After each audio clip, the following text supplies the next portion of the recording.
জন্মান্তর, কবিগুরু রবীন্দ্রনাথ ঠাকুর। আমি ছেড়েই দিতে রাজি আছি সুসভ্যতার আলোক।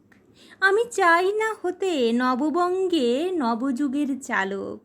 আমি নাই বা গেলাম বিলাত, নাই বা পেলাম রাজার খিলাত।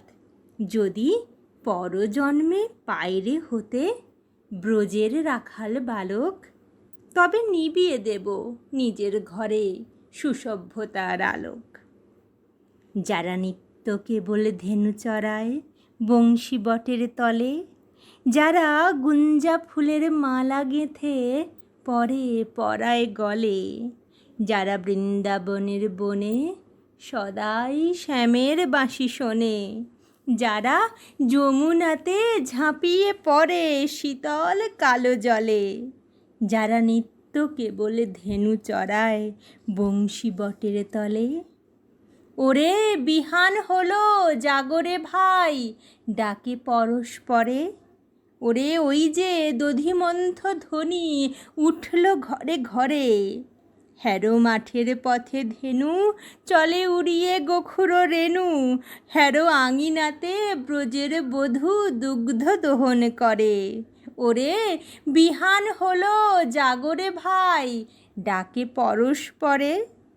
ওরে সাঙনে মেঘের ছায়া পড়ে কালো তমাল মূলে, ওরে এপার ওপার আধার হলো কালিন্দিরি কুলে।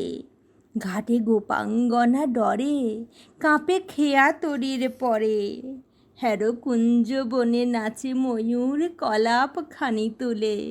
ওরে সাঙন মেঘের ছায়া পড়ে কালো তমাল মূলে। মোরা নবনবীন ফাগুন রাতে নীল নদীর তীরে, কোথা যাব চলি অশোক বনে শিখিপুচ্ছ শিরে।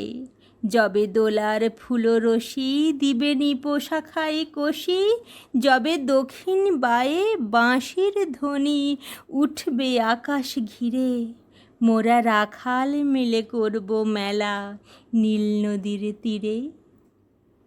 আমি হব না ভাই নববঙ্গে নবযুগের চালক, আমি জ্বালাবো না আধার দেশে সুসভ্যতার আলোক।